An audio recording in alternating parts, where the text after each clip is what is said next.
от Бога съм избран. Радостната вест на вас да известя, че чуден син на вас ще се роди, че той ще бъде наш спасител. От родителския грях ще бъде изкупител, ще бъде син на Бога, вседържител. Както архангел Гавриил предрече край Витлеем, роди се в пещера божественият младенец. В ясли на пастири, а не в дворец. Тъй Господ беше пожелал, със смирение пример ни е дал.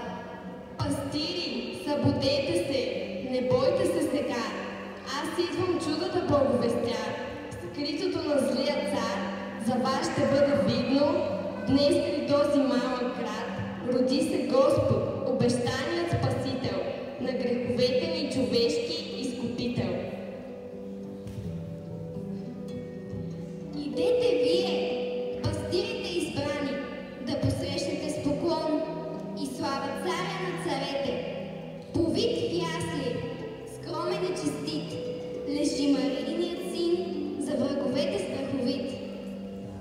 Идете нему, почит да дадете, защото само вие с мъдреците избрани бяхте първи, да узнаете радостната вест, Христос роди се днес. Вестители небесни, ние благодарим, че макар нисши, бедни и смирени, пастири най-обикновени, по воля Божа сме ни удостоени, звезда за рождеството на Божествения Син, ще идем да се поклоним. Роди се Бог, славете го, Христос е тук, срещнете го, сторете му в душите място, сърцата превърнете в ясен.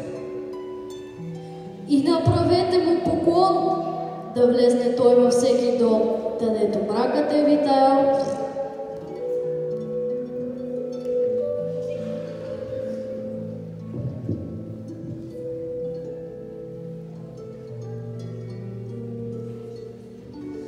Далечна земя живеели мъдреци. Те знаели какво били казали пророците за раждането на Исус. Когато видели една нова звезда на небето, те знаели, че се е родил нов цар и последвали светлината на звездата. През това време пастирите побързали да дойдат от хълмовете, където живеели с стадата си, за да видят семейството и детето. Те били развълнувани и разказали на изненаданите родители за удивителното преживяване, което имали. Съобщиха това, което им бе казано. Изтощената Мария слушала внимателно всяка дума. Тя правила дори нещо повече. Мария запомнила всички тези думи и обмисляла значението им в сърцето си. Къде е новороденият цар на юдеите? Искаме да знаем, защото видяхме звездата му, когато изгря от изток. Дошли сме тук, да му се поклоним. Злато за царя на царете. Ливан за посвещение на всички свещеници. Смирна в чест на жертвата ти.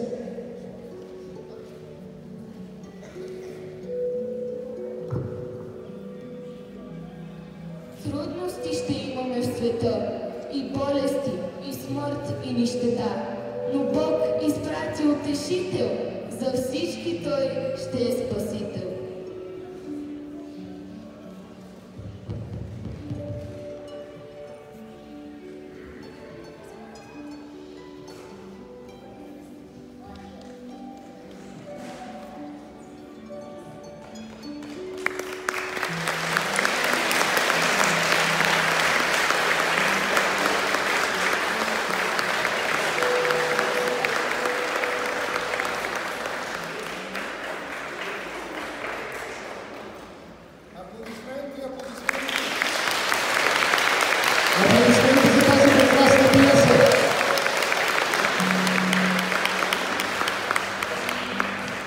Добър вечер, дами и господа, скъпи приятели!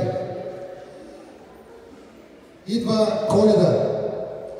Дълго, дълго чакан момент от ученици, родители, учители и въобще от всеки човек, особено след това дълго затваряне в къщи и неяснотата можем ли да се събираме, да се веселим, да празнуваме. С Коледа наближава и края на една година, която е поредното зрънце в нашата броеница, наречена живот. И ето сега сме тук, за да се насладим на удоволствието да сме заедно, като едно огромно и вечно семейство.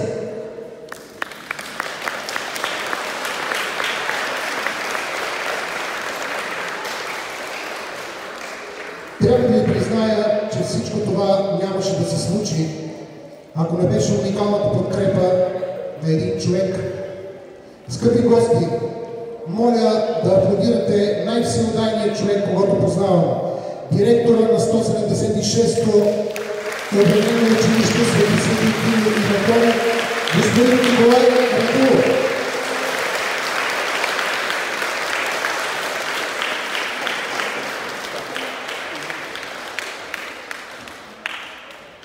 Наистина заслужени аплодисменти, господин Радулов. А сега една информация.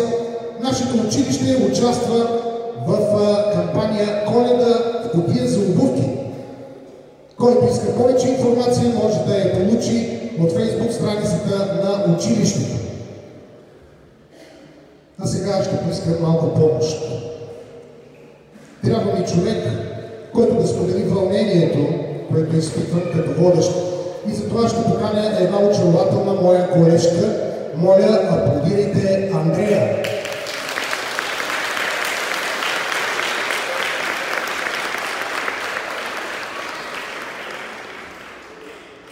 Здравей, Андрея. Здравейте. Как си? Добре. И сега как ще започнем концерта? Ами много просто. Ще танцуваме Бела Бимба. Моля, аплодирайте солистите от трети клас. Точно така.